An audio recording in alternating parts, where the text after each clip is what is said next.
மிதுன ராசி நண்பர்களுக்கு நிறைய நல்ல விஷயங்கள் நடக்கிறதுக்குண்டான வாய்ப்புகள் தேடி வரும், பணவரவுகள் தேடி வரும், முக்கியமான நபர்களை சந்திக்கக்கூடியதாக இருக்கும், பேர் புகழ் அந்தஸ்து கிடைக்கக்கூடியதாக இருக்கும்.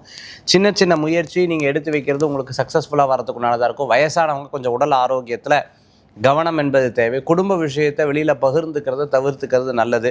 சரி, நல்ல நண்பர் தானே, நல்லவங்க தானே, நம்ம ஏதாவது 4 விஷயம் சொல்லுவோம் அப்படின்னு சொன்னால் உங்களை பற்றி இங்கேயும் பேசுவாங்க அங்கேயும் பேசுவாங்க. அதில் ரொம்ப கேர்ஃபுல்லாக இருக்கணும்.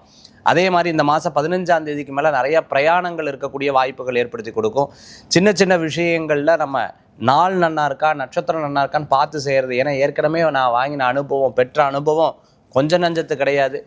இப்போது அதனால தான் ஒவ்வொன்றையும் நான் பார்த்து செய்கிறேங்கிற மாதிரி ஒரு செயல்பாடு இருப்பீங்க. கால் சம்மந்தமான உபாதை, கழுத்து சம்மந்தமாக, வயிறு சம்மந்தமான பிரச்சனைகளில் கவனம் என்பது தேவை. மிதுன ராசி நண்பர்கள் சில விஷயங்கள் ஒரு காரியம் நடக்கிறதுக்கு முன்னாடி வெளியே சொல்லாதீங்க. நடந்ததுக்கப்புறம் தானாக உலகம் அதை பேசட்டும். இந்த மாதத்தில் நீங்கள் வழிபடக்கூடிய தெய்வம் குலதெய்வ வழிபாடு மிதுன ராசி நண்பர்களுக்குண்டான அற்புத வழிபாடுங்க.